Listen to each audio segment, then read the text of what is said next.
And we are live, believe it or not. Good morning, good afternoon, good evening. Welcome to BWTM Sports. Again, we have a familiar face in the room. For those of you who've been on BWTM before, when it was Bayloric TV, we went to BWTM Sports, then BWTM Sports Gaming. Before we went onto this BWTM Sports Gaming, we had BWTM Sports, and we had GAYLE FALKENTHAL with us. And GAYLE was in quite regularly talking boxing. And it's great to have her back on the show. So, GAYLE, welcome back. Thank you very much. Glad to be back. Maybe I should reintroduce myself, but I haven't changed my name, unlike your sports concern. So I've been sticking with the same one. Keep rebranding. So, for those people who don't know who you are, GAYLE, shame on you if you don't know who GAYLE is. But go ahead, GAYLE. Please reintroduce yourself. I am GAYLE FALKENTHAL. Perfect pronunciation, by the way. Thank you very much. I am a boxing writer based in San Diego, California, and my outlet is out of Washington, D.C., which is Communities Digital News. I'm also a regular on another podcast, a weekly podcast, for which yours truly here has been a guest in the past. The Pound for Pound Boxing Report. Absolutely, my good brother there. And anywhere else I can talk boxing, I just weasel my way in. You weasel your way in. That's really not the right way, is it? Come on, you don't weasel your way in. I just bang the door down, That's right. You bang the door down, and it's fantastic, and it's great to have it's great to have people like characters like you in the world that can speak about the sport articulately, but at the same time give us excitement when they speak. And often some people are articulate, don't bring the excitement that you do when you sleep. But yeah, you are exciting, and I come alive when I speak with you, GAYLE. So it's always engaging with yourself. So it's lockdown season, and we are on lockdown here at BWTN Sports, and we have you in the house. So now let me get this straight. Were you on TMZ not too long ago, or was it somebody else? I was, in fact, you get on there on TMZ Live Monday in the U.S. talking about Floyd Mayweather's wayward daughter, Ayanna, or Yaya, as she is apparently to her friends. Kind of a crazy random thing on the edition of the show that airs in the United States live with all of the gossip, celebrity news of the day. Yeah. Several people from around the United States are brought in to comment on stories, and TMZ reached out to me based on my Twitter feed, based apparently on my boxing chatter, and teed me up. Now, at first I thought, who's trolling? I didn't believe it was the real deal. It was the real deal. So it was fun, and I decided that my number one goal would be to make host Harvey Levin laugh, and I did. Wow. So TMZ now. So first when I saw your name and I saw TMZ, I didn't think Floyd Mayweather. I thought, oh my gosh, what scandal is GAYLE involved with? This is interesting. And then I saw Floyd Mayweather. Oh, I know. It would have been more fun if it was me. If I'd some scandal there. No, it was about all the mess his daughter is in, and it was just nonsense. So we were asked to offer a comment on the story, our thoughts on the situation. And my thoughts on the situation were that clearly she has learned nothing from her famous father, that the only reason anybody should enter a fight is to make a lot of money. So clearly she was not paying attention when she got involved with the scuffle involving knives, a fairly serious one, with apparently her boyfriend's baby mama. It's not even worth mentioning. And secondarily, the truth that there is no man on the planet worth fighting over.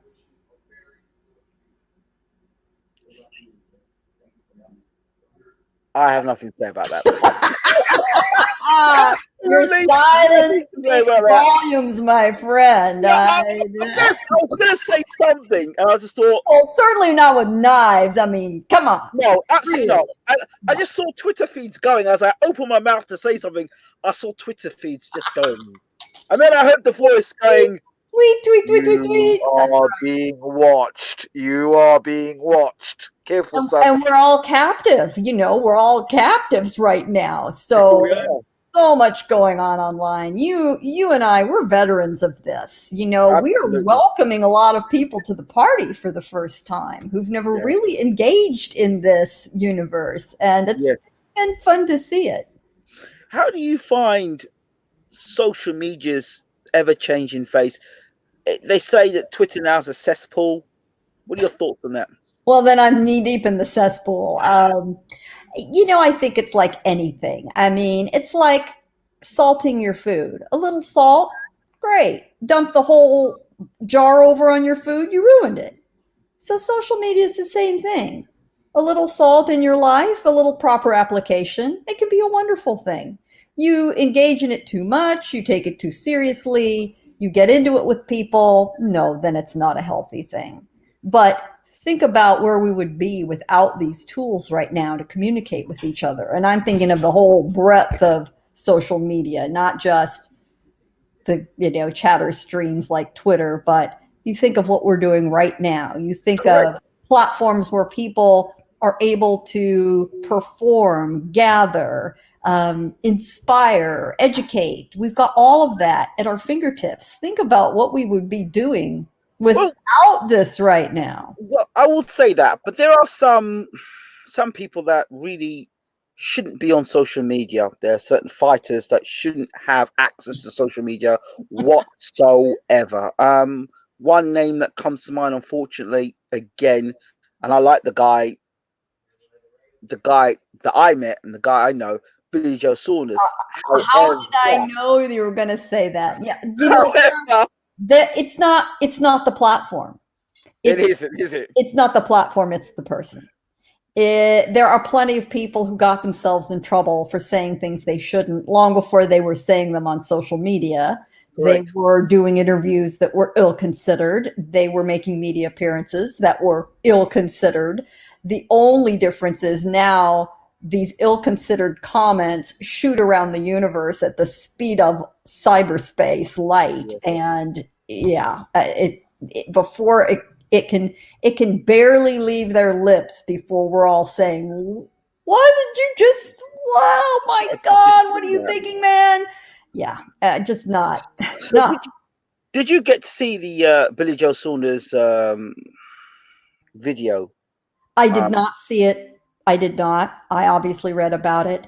And I don't really need to see the contents to understand, you know, that this was, whether I will take him at his word that he intended it as a joke. It was not a funny joke. And it was a very ill-considered, to use that phrase one more time, topic, especially in the current universe in which we find ourselves, where people are confined. And this is an actual serious threat to a lot of people in abusive relationships. They are now locked in with somebody who is truly a threat to them in their worst nightmare. And what they do. So for him to make this, I mean, the man doesn't have the sense God gave a grasshopper. He needs somebody around him to keep the muzzle on until it's time for him to do what he needs to do. And you think the man would learn from his mistakes. And the truth is, people all make mistakes. And I'll grant anyone at least one mistake, maybe two. How many more off in the distance is he by now? It's 5, 20? It's countless, unfortunately. Stay off the social media, Billy Joe. Yeah. So the fight itself, Saunders, Canelo, what did that mean in America? Well, Billy Joe Saunders is not a household name here. The boxing fans know who he is. The casual boxing fans do not know who he is. However, when the A side is Canelo, it hardly matters. The truth is, Canelo will sell a fight no matter who's standing in front of him. And I didn't hate the matchup. I didn't hate it at all, depending on which version of Saunders shows up. If the version that steamrolled over David Lemieux shows up, that's a dandy fight. If the version that showed up in his last fight shows up, he'll stink out the joint, and Canelo will have, an easy, messy fight and collect his paycheck from DAZN and move on. And his fans will love him no matter what he does. They're in his hip pocket. So for Canelo, I don't think it matters too much. However, he is a man of principle, and he doesn't like people in his orbit or people who are on his cards embarrassing themselves and getting into messy business. That will earn you his ire and become his enemy faster than anything else you could say about him personally, for example. So I'm sure he and his camp did not take kindly to all of this messiness. Okay.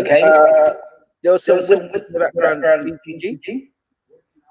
I'm sorry, you're a little muddled there. Yeah, I said there's some whispers in the background regarding GGG in September. There's a lot. I mean, this has been an endless conversation, especially in Southern California, because they're both around each other all the time, in the same universe, I would say, not technically in physical proximity. They lack opponents. They lack challenges at this point, both at 160. There's a few more at 168. But Golovkin, funny enough, turns 38 years old today. Indeed. And he walks around at a mid 160s, even when he's not training. He never gets very much bigger. And he is a middleweight. I think he was born a middleweight. He competed at middleweight as an amateur. He's still a middleweight. Can he fight at 168? Well, anything over 160 is, at super middleweight. But Canelo has fashioned himself into a far bigger, bulkier fighter now. And that's a problem for Triple G. So he's not going to want to fight at a full 168. Can they deal with a catch weight, say at 164? Well, now Canelo's got to come down from 175, and nobody knows where he is now following the Kovalev fight. I'm sure he's probably come down a bit, but can he come all the way from 175 to 164? I know he can't. I know he can't make 160. That's not going to happen. And nor should he. He looked terrific at 175.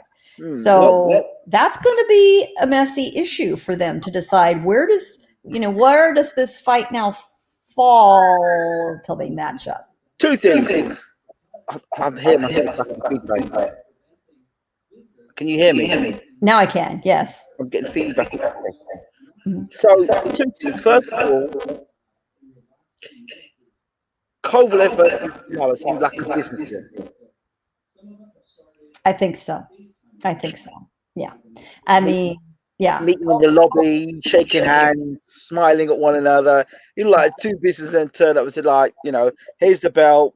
Yeah, here's the money. You do this, I'll do that. I won't throw any right hands at you. And then at some point, clock me with your best shot and I'll fall over. That's what it seemed like to me. I'm not suggesting. But then Kovalev kind of came out afterwards and said some stuff afterwards in the media, which made you think, Now, I don't think it was a scripted fight, but I do think you're right. I think they dealt with it as businessmen. They genuinely like each other. They've been around each other for many years, and they clearly have a meeting of the minds the way they operate. And I don't think it was a bad fight for Kovalev to take, not at all. He's on the downward side of his career. It was a great payday. He in theory had some edge on Canelo, and the truth is he was winning the fight. Yes, round by round until he wasn't. And I cannot be convinced by those who think the fix was in, that he took a dive. First of all, I've worked with Kovalev at Main Event. That punch, yeah, that was no dive. That was no dive. That was a hard ass punch. I was ringside. That was a real punch. Believe me, you'd have to be the best stuntman on the planet to sell that. And he could barely get back up onto a stool within even a few minutes after being hit like that. But answer me this question: why did Kovalev not throw any threatening right hands in the whole of that fight? In fact, that was the only fight I've never seen Kovalev not throw threatening right hands. Well, the rub on Kovalev is that he is fearful in his older years of body shot damage. And I'm sure he figured with Canelo's superior speed, if he threw a right hand, he'd get a left hook to the body before he even had the punch halfway to Canelo's face. So he was going to leave himself vulnerable. And anything he could throw, he had to know that Canelo's speed would counter him. So he had to throw calculating what was going to come back at him in return.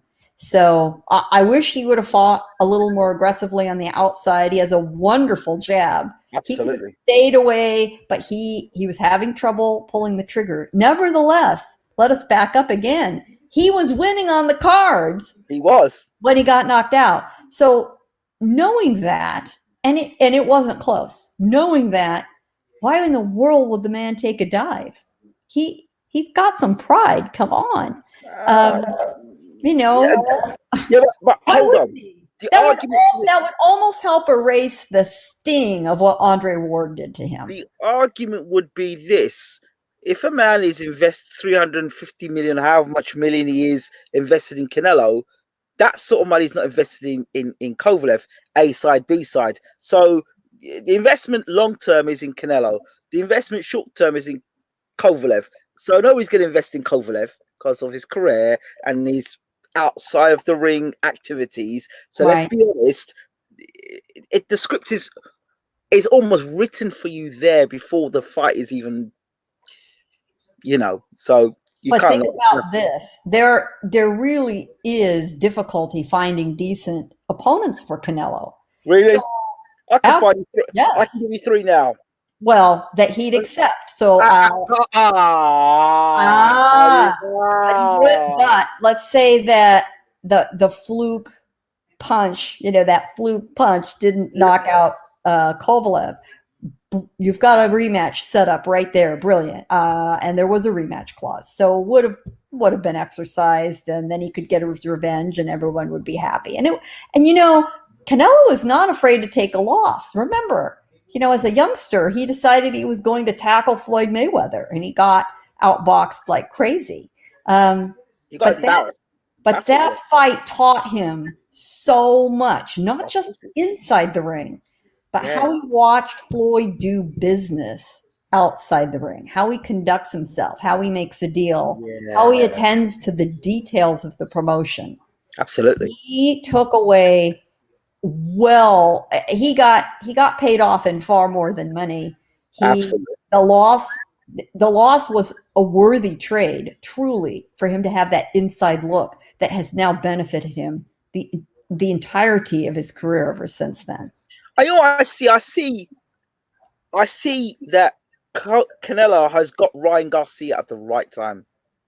Yeah, Ryan really pays attention, not just to Canelo, but of course they share trainers. In fact, they train right up the street from me here in San Diego.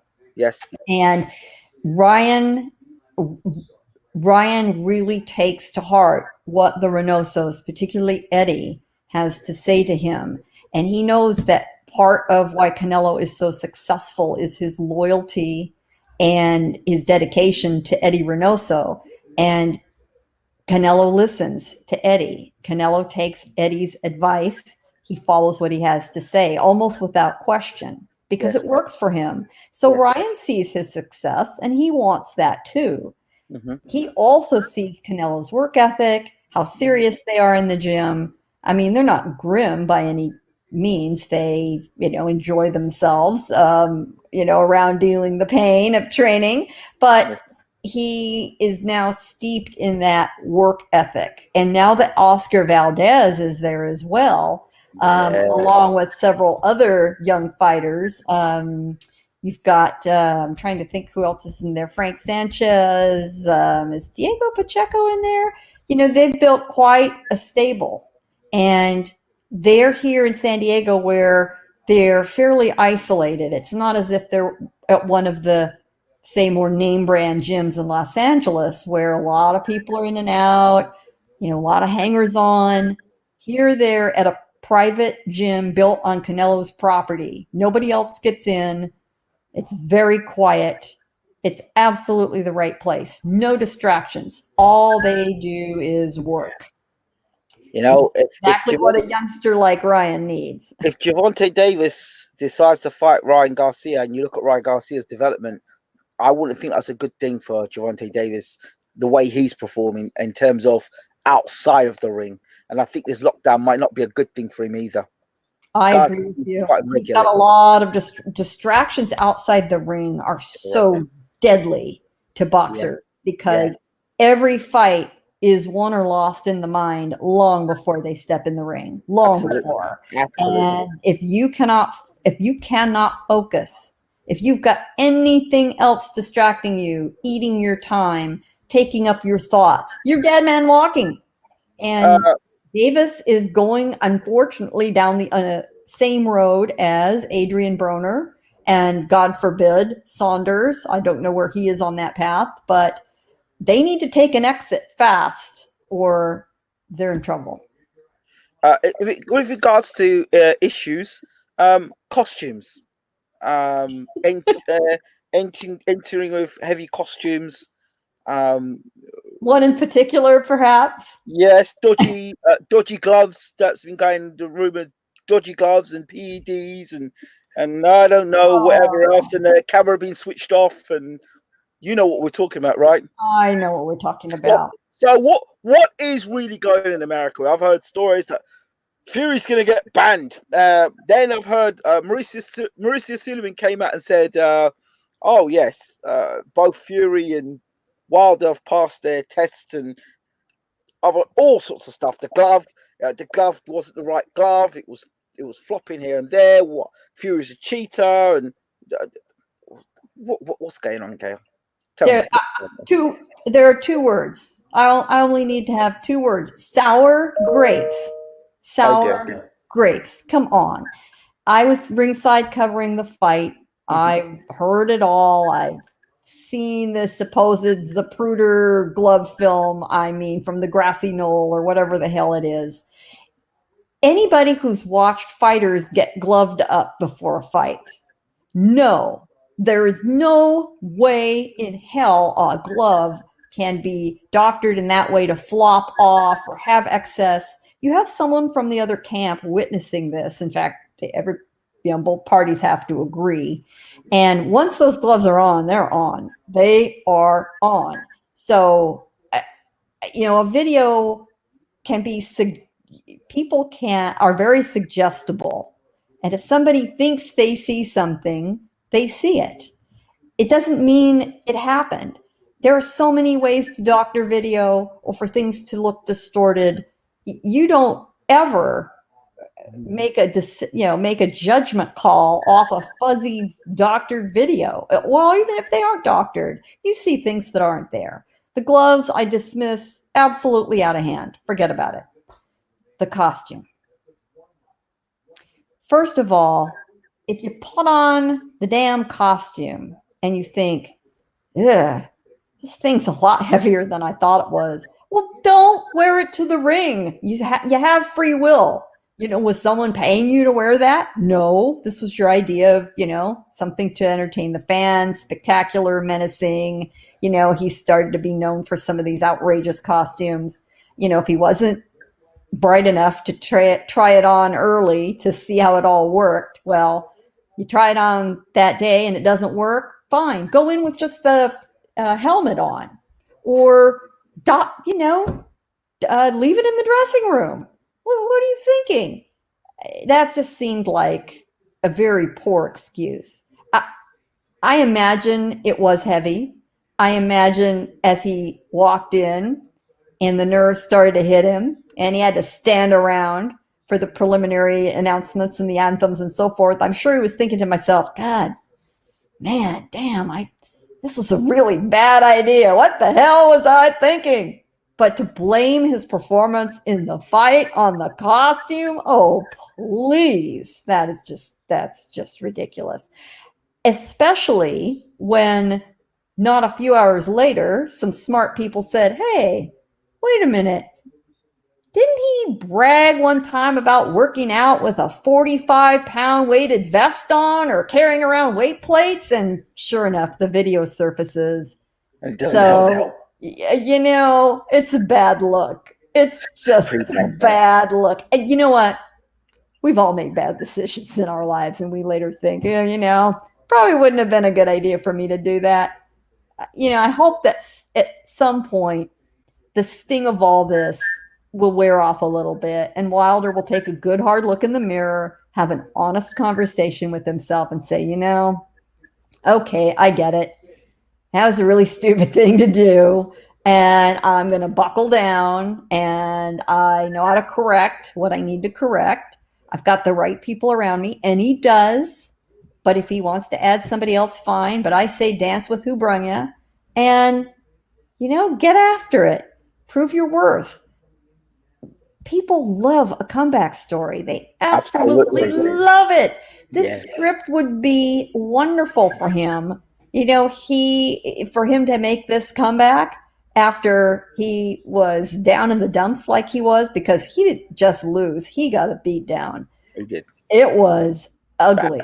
And watching it happen, with my own two eyes, it was astonishing. And, wow. I mean, and good for Tyson Fury. He had talked about what he was going to do for weeks, and we all thought, and he did it. He delivered. So we're going to be loath to not believe him in the future, no matter what crazy thing he says. Although, some of his training habits, 7 times a day, I'm not quite sure. But be that as it may, whatever he did, it worked. Absolutely. Big fight, women's boxing, Katie Taylor, Amanda Serrano. I'm a big Amanda Serrano fan. What's your take on that? Oh, I'm with you all the way. Serrano is one tough opponent. I think she's got a real fire under her that I'm not sure Katie Taylor still has. Again, fights being won or lost in the mind, which includes the heart. Does Katie Taylor really have the heart to compete at the level of aggression that we know Amanda Serrano is going to bring? I think she's going to come into that ring a buzzsaw, and Katie Taylor is going to get all she can handle. And we have to remind ourselves, once again, the age issue comes up. Katie Taylor is, more at the end of her career than the beginning. She spent a long time as an amateur. And also, I often think that amateur habits die hard with fighters who stay in the amateur ranks a long time. You've got to then brush off all of those techniques that won't serve you in the professional ranks. And some don't really successfully transition. I mean, they're still talented, no taking away from their accomplishments or their skills. Mm-hmm. But amateur skills, what are prized in the amateur ranks and what are prized in the professional ranks, are two different things. I'm not sure Katie Taylor has completely bridged that gulf. Interesting. Yeah. No, I if you wanted me to bet my next paycheck, it would be on Amanda Serrano. We love Amanda Serrano. One other fight I'd like to talk about, female. She's not fighting at the moment, but she had a famous father that did fight. Laila Ali. What do you think? Well, and I imagine the rest of that question is, what do you think about her making a return to the ring against Claressa Shields, who has called her out? Well, once again, we've got a fight where the opponents are going to have trouble meeting on the same level because Laila Ali is 42 years old. Claressa Shields is 25 years old.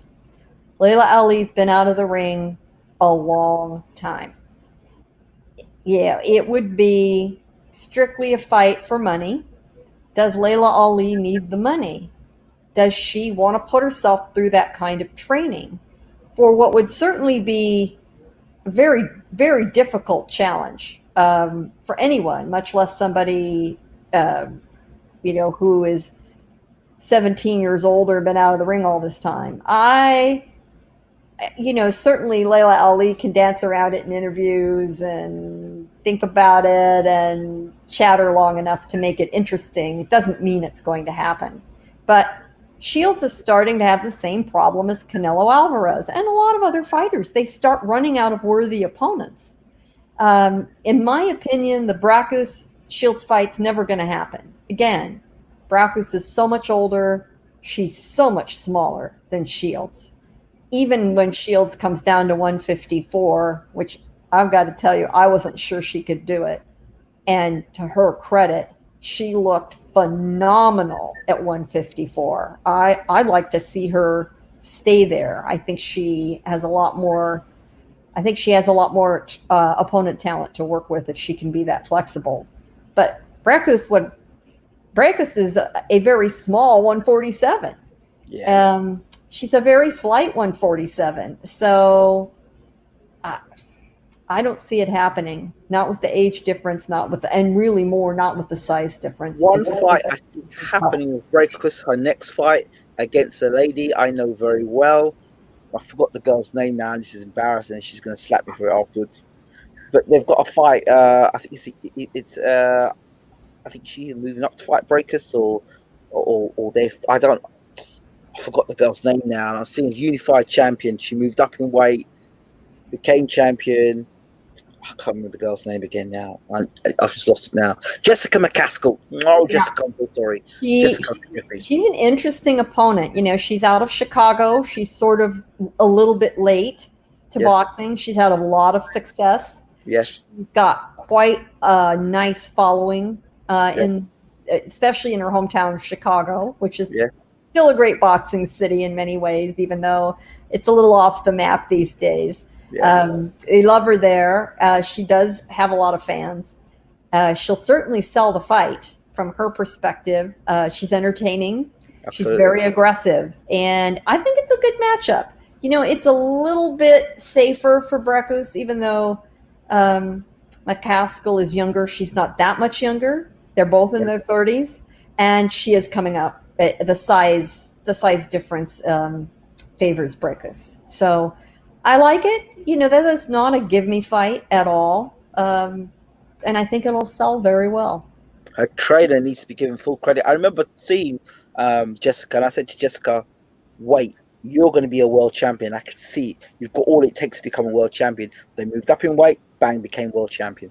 Yeah, no, it suited her very well. And she's got a fan-friendly style. She's very fan-friendly out of the ring, and that's a must. That's a must anymore. It really, really is. Her manager and trainer is key as well. He pushes her and trains her well, and he's done the right things with her. I forgot his name as well. Ramos, I think it's Ramos' last name. Yeah, I'm trying to remember. It's a local trainer in Chicago. Rick Ramos. Rick Ramos. Mm-hmm. I think that's right. Yeah. Yes. Shout out to Rick. Does a phenomenal job with her. When you've got a fighter that a lot of people kind of written off because they've lost the fight, even though you think they could have won the fight against Katie Taylor, and then they come back and they go on up to the next division and take on a real dangerous fight in another division, and they beat that fight to become champion. That's a high risk. Yeah, absolutely. Yeah, and she didn't let it stop her. A loss only matters if you didn't learn from it. Right. If learning occurs, it was still of value to you. Again, let's go back to the wonderful example of Canelo versus Floyd Mayweather. Yes, he lost, and he lost fairly badly, but he turned every bit of that fight into a lesson that has now served him and taught him what he needed to do, what he needed to improve on in the ring, and how he needed to conduct business. And look at where he is now. I firmly believe it was that fight, not his wins. That was the fight that sent him on the path to where he is now. Final question. UFC have decided through Dana White to have a fight on a private island. Amazing. Dana White. Dana White. Well, if there's one fight you could get during this lockdown, who would it be? Who would be the two fighters you'd like to watch get it on right now? The fight. The one pay-per-view. Be careful. One pay-per-view.